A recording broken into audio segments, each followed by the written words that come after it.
Hello friends, कैसे हैं आप लोग। आई होप आप सब बहुत अच्छे होंगे और आपकी प्रिपरेशन भी बहुत अच्छी चल रही होगी, क्योंकि अब अच्छी चलनी भी चाहिए। अब टाइम बहुत कम बचा है, अब तो मतलब सब कुछ कवर अप करने की कोशिश करनी है, कुछ छूटने ना पाए इस तरह से हमें पढ़ाई करनी है।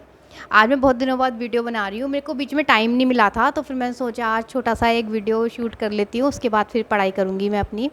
अच्छा, लास्ट वीडियो में मुझसे पूछा था किसी ने कि जो मॉक टेस्ट है, हम मतलब मॉक टेस्ट दे रहे हैं तो उसमें हमारे मार्क्स बहुत कम आ रहे हैं, तो क्या आपके मार्क्स भी कम आ रहे हैं? तो ऐसे तो फिर हम डीमोटिवेट हो जाएंगे।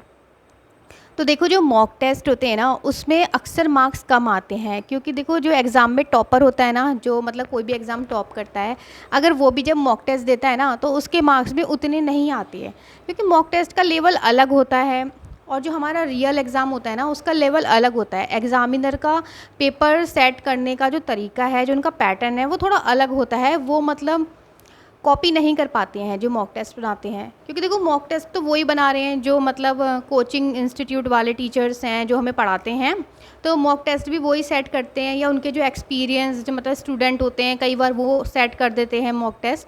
तो मतलब वो भी हम में से ही हैं, तो इसलिए उनका और एग्ज़ामिनर का लेवल बहुत कम ऐसा होता है कि हाँ मतलब लेवल मैच हो पाएगा, उनका लेवल अलग ही रहता है। पर अगर आप मॉक टेस्ट में देखो 70 या 70 प्लस स्कोर कर रहे हैं, तो आपकी प्रिपरेशन, आप समझो आपकी प्रिपरेशन मतलब बहुत अच्छी है।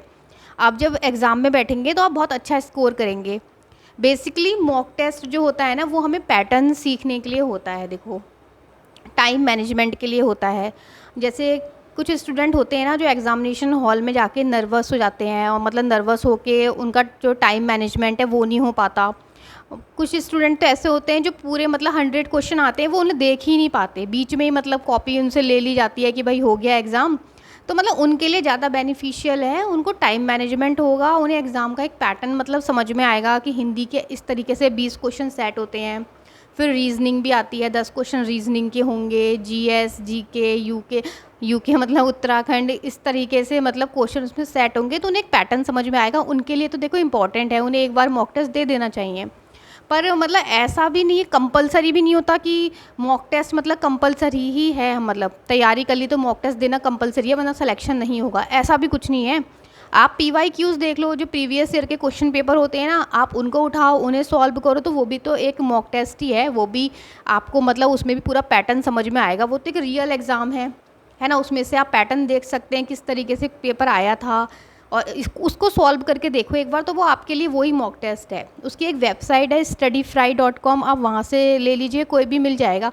वहाँ तो अदर स्टेट के मॉक टेस्ट मतलब पीवाई क्यूज़ हैं, यूपी, हरियाणा, एमपी, हर जगह के वहाँ पे मतलब जो भी प्रीवियस ईयर के क्वेश्चन पेपर हो रखे हैं वो सब वहाँ पे अवेलेबल हैं, आप वहाँ से देख सकते हैं। वरना जो देवभूमि करियर पॉइंट है ना यूट्यूब चैनल, वो भी अब पीवाई क्यूज़ करा रहे हैं। मैंने उनके पिछले कुछ वीडियो देखे थे, वो वीडियोस अपलोड कर रहे हैं पीवाई क्यू के, आप वहाँ पे देख लो, वो थोड़ा डिटेल भी बता देते हैं आंसर के साथ, तो वहाँ से भी आपको हेल्प हो जाएगी। मतलब मॉक टेस्ट नहीं लेने हैं तो मत लीजिए, ऐसा नहीं है कि कंपलसरी है, बिना मॉक टेस्ट के एग्ज़ाम क्लियर नहीं होगा, ऐसा कुछ नहीं है। आप ना पीवाई क्यूज़ कर लीजिए, वो भी मतलब ठीक रहेंगे। वैसे मेरे को तो ज़्यादातर पीवाई क्यूज़ ही पसंद हैं, क्योंकि मॉक टेस्ट में कुछ मॉक टेस्ट ऐसा होता है, देखो कोई पेपर बहुत इजी सेट कर देते हैं, तो फिर हमें बहुत कॉन्फिडेंस आ जाता है कि अरे हमने तो बहुत अच्छा स्कोर कर लिया।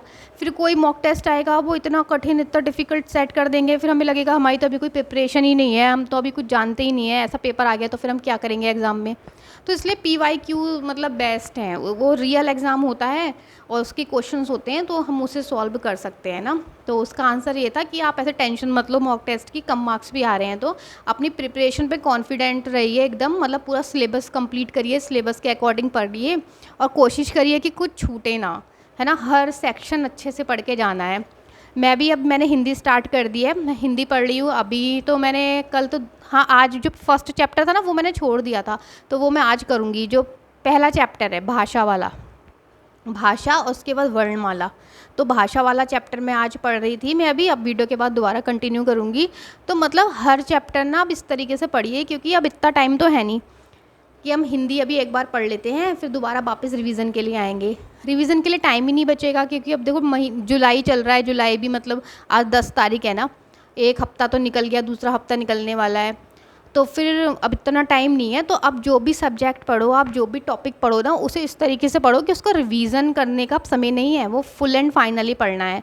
तो थोड़ा टाइम, भले ही थोड़ा टाइम लगे, कोई बात नहीं, थोड़ा टाइम लग के हम एक एक टॉपिक कंप्लीट करेंगे, भले एक टॉपिक को हम 2 घंटा, हम एक दिन में एक ही टॉपिक कंप्लीट कर रहे हैं, कोई बात नहीं, पर वो टॉपिक इस तरीके से कंप्लीट हो कि वो टॉपिक करा, उससे रिलेटेड हमने यूट्यूब पे क्वेश्चन भी देख लिए, कोई वीडियो देख लिया, उसमें एमसीक्यू सॉल्व कर लिए, वो टॉपिक हमारा मतलब पक्का हो जाना चाहिए। उसको रिवीजन के लिए नहीं छोड़ना है कि वापस से रिवीजन करेंगे, क्योंकि अब रिवीजन का टाइम नहीं मिलेगा, आप देख लेना। ऐसे जुलाई चला जाएगा, अगस्त और सितंबर में तो एग्ज़ाम है ही, ये सब तो मतलब इस तरीके से पढ़िए कि वो रिवीजन ही है, मतलब फुल एंड फाइनल, अब उसकी रिवीजन की ज़रूरत ना पड़े। तो मैं तो देखो इसी तरीके से पढ़ रही हूँ, शायद आप में से बहुत लोग इस तरह से ही पढ़ रहे होंगे, या तो क्योंकि हमने पहले भी तो कई बार पढ़ा है ना, पर जितनी बार यार दोबारा पेपर पलटते हैं तो ऐसा लगता ही है कि हाँ नया है, दिमाग है थोड़ा बहुत निकल भी जाते हैं, कितनी सारी चीज़ें तो इस दिमाग में रखनी पड़ रही हैं, थोड़ा बहुत निकल भी जाता है, तो रिवीजन करो तो दोबारा फिर याद आ जाता है। मुझे हिंदी में सबसे ज़्यादा दिक्कत होती है अलंकार में, जो अलंकार है ना, वो मैंने बहुत कोशिश करी है समझने की, पर मुझे इतनी अच्छी तरीके से अभी तक आ ही नहीं पाए हैं। अगर आपके पास कोई अच्छा चैनल हो ना, जो या यूट्यूब पे कोई अच्छा वीडियो या कोई चैनल हो जिन्होंने अलंकार समझाया हो अच्छे से, तो प्लीज़ आप मुझे कमेंट सेक्शन में रिकमेंड करना, मैं वहाँ जाके वो एक बार और समझने की कोशिश करूँगी। क्योंकि मैंने अलंकार कई बार पढ़े हैं, पर जब एग्ज़ाम में आता है तो पता है बहुत कम ही होता है कि मैं वो क्वेश्चन सॉल्व कर पाती हूँ। मैं उसमें अटक जाती हूँ, फिर कंफ्यूज हो जाती हूँ, उसे बाद के लिए छोड़ देती हूँ, फिर या तो जल्दीबाजी में गलत करके आती हूँ फिर उसे, क्योंकि बहुत ऐसे फिर जब लास्ट में क्वेश्चंस गिनते हैं तो लगता है अरे इतने कम अटैम्प्ट करे हैं, इसमें तो वैसे भी नहीं होगा, तो चलो अब करो भगवान का नाम लेके, तो फिर वो मैं गलत करके ही आती हूँ। या एक आध अगर कोई ईजी वाला आ गया तो वो मैं सॉल्व कर देती हूँ। तो आप मुझे अलंकार के लिए प्लीज़ कोई मतलब वीडियो या कोई चैनल रिकमेंड कर देना, मुझे वो सीखना है, वो मुझे बहुत दिक्कत दे रहे हैं। और मुझसे पूछा था वो जो भाषा वाले क्वेश्चन आते हैं, गढ़वाली कुमाऊनी, हम वो नहीं पढ़ते क्या?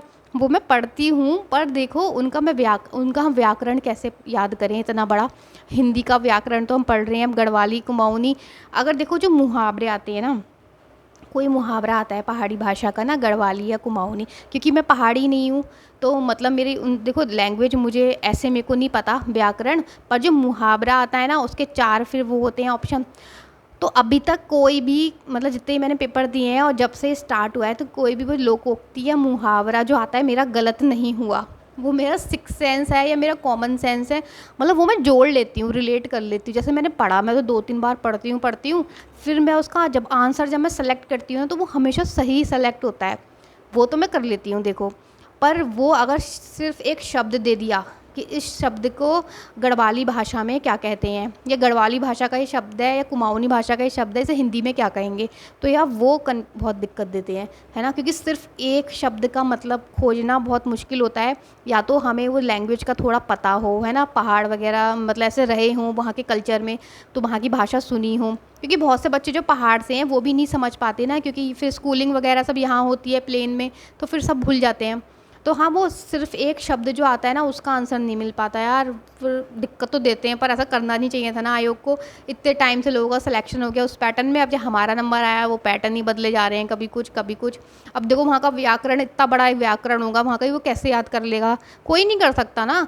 जिसको थोड़ा बहुत मतलब नॉलेज है पहली वो कर लेते होंगे, और लोकोक्तियाँ बहुत से लोग सही कर लेते होंगे, वो रिलेट करके सही कर लेते होंगे ना। एक सेंटेंस बनाए, सेंटेंस का मतलब ये हो सकता है, ये तो होगा ही नहीं, ऐसे डिलीट करके ऑप्शन, फिर सही ऑप्शन मिल जाता है।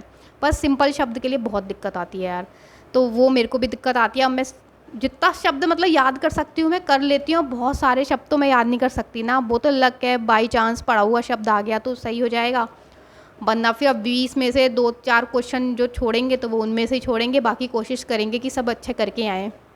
तो हिंदी का तो कुछ ऐसे चल रहा है।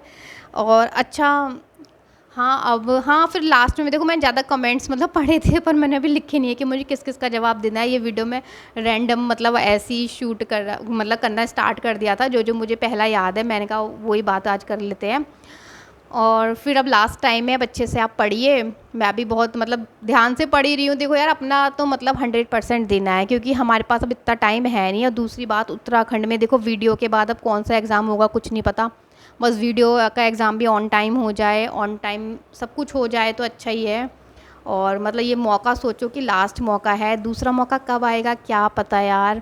अपना 100% दो, कोशिश करो कि मतलब हम अपनी तरफ से तो 100% जा रहे हैं, अपनी तरफ से मतलब गिल्ट ना हो कि यार वो नहीं पढ़ा था, वो नहीं पढ़ा था, वो आ गया, थोड़ी और मेहनत करते तो आज का दिन हमारा होता। ये गिल्ट नहीं होना चाहिए। पता है ये जब गिल्ट होता है ना एग्ज़ाम देने के बाद, फिर बड़ा खुद पे ही गुस्सा आता है कि पढ़ा तो खुद ही नहीं था, अब क्या दोष देना कि एग्ज़ाम कठिन आया था, सरल आया था। डिफ़िकल्ट और ईजी भी तो पढ़ने वालों के लिए भी है, और जो ज़्यादा पढ़ के ही नहीं गए उनके लिए तो क्या डिफ़िकल्ट और क्या ईजी, ये सब तुक्के लगाने हैं उन्हें तो तुक्के लगा के तो ईजी ईजी लगता है ना। तो फिर अपना 100% देते हैं और बाकी फिर देखते हैं क्या होता है। लास्ट जो एग्ज़ाम था ना वीडियो का, तो मैं उसके डॉक्यूमेंट वेरिफिकेशन के लिए जब गई थी देहरादून, तो वहाँ मुझे एक लड़की मिली थी, मेरी उससे बातचीत हुई थी। तो मतलब उसका सिलेक्शन हुआ था, और उसका जो पटवारी, उससे पहले जो पटवारी का एग्ज़ाम हुआ था ना लेखपाल का, उसका भी सिलेक्शन हुआ था। उसका डीवी भी हो गया था, और उसको ज्वाइनिंग भी मिल गई थी हरिद्वार में। पर वो तब भी आई थी डीवी कराने, पता नहीं क्यों आई थी। शायद ज्वाइनिंग लेटर नहीं आया था, पर उसने हरिद्वार सेलेक्ट किया था, ऐसा कुछ वो बता रही थी। तो मतलब उससे जब बात करी तो वो बता रही थी कि एग्ज़ाम से तो जब 2-3 महीने पहले बचा था ना, तो फिर मैंने मतलब 2-3 घंटे ही मैं सोती थी, पूरा दिन पढ़ती थी और पूरी रात पढ़ती थी। वो इस तरीके से बता रही थी ना, तो उसकी बात सुन के मुझे लग रहा था यार इसने तो बहुत मेहनत करी है, इसके कंपैरिजन में मैंने तो इतनी कोई मेहनत करी भी नहीं है। तो खुद को मुझे लगा कि मेरी मेहनत में कमी है। चलो आज डीबी के लिए तो आई हूँ, अब होगा नहीं होगा वो अलग बात है, पर मेरे को इतनी मेहनत मैंने नहीं करी जितनी उस लड़की ने करी। और बातों बातों में फिर उसके घर से फ़ोन आया, तो मुझे पता चला कि वो मैरिड भी है और उसका एक बेटा भी है जो उस समय स्कूल से आया था। तो अपने हस्बैंड से कह रही थी कि उसको मतलब फ्रिज में से ये वो सब निकाल के दे देना, ये खिला देना, वो खिला देना। तो मैंने पूछा आप मैरिड हैं? तो कहती हाँ मेरा बेटा है ना, वो भी स्कूल से आया है। तो मैंने सोचा मतलब उसकी इतनी सारी जिम्मेदारी हैं, तब भी वो 2-2 3-3 एग्ज़ाम क्वालिफाई करे बैठी है। और हमारी तो चलो अभी इस तरीके की जिम्मेदारी तो नहीं है, फिर भी हमसे क्यों नहीं हो पा रहा, क्यों नहीं हो पा रहा? क्योंकि मेहनत की कमी है, और कुछ नहीं है, और कोई रीज़न नहीं है। हर काम ना मेहनत से ही होता है। देखो लक भी उसका ही साथ देता है जो इंसान मेहनत करता है, शायद जहाँ तक मुझे लग रहा है। तो उसने देखो कितने सारे एग्ज़ाम क्लियर करे मैरिड होते हुए, एक बेटा भी था उसका, और वो देहरादून की रहने वाली थी, पर उसकी हरिद्वार में आया था पटवारी में। पर वो चाह रही थी कि मुझे देहरादून ही मिले, हरिद्वार दूर पड़ेगा, उसके कुछ अलग रीजंस थे। पर उसने 2 एग्ज़ाम तो मुझे पता चला मेरी नज़र में उन्हें क्वालिफाई करे, और भी करे होंगे, तो ज़्यादा मैंने बात करी नहीं थी, पर इतना मुझे पता चला। उससे फिर मोटिवेशन मिला कि वो कर सकती है तो हमें भी करना चाहिए, हमें भी और मेहनत करनी चाहिए, है ना। तो आप भी खूब मेहनत करो। देखो मेहनत करेंगे तो लक भी साथ देगा।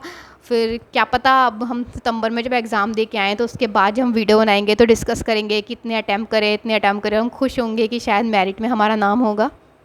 तो इसी मोटिवेशन के साथ और मेहनत से पढ़ाई करिए, और फिर मिलेंगे कुछ दिनों बाद दूसरे वीडियो में। अब देखो जल्दी जल्दी वीडियो नहीं बना सकते ना, आपके पास भी टाइम नहीं है, मेरे पास भी टाइम नहीं है। सबसे ज़्यादा तो इम्पॉर्टेंट मतलब पढ़ाई है, पढ़ाई को पहली प्रायोरिटी देते हैं। ये सब तो मतलब बात की बातें हैं, तो पहली प्रायोरिटी पढ़ाई है, तो अच्छे से आप पढ़ाई करिएगा। और हाँ, मुझे अलंकार के बारे में आप बता देना, कोई वीडियो जहाँ से आप पढ़ते हो प्लीज़ मुझे वो पूरा करना है, वो मेरा नहीं हो पा रहा है अलंकार वाला चैप्टर, तो उसके लिए मुझे आप बता देना।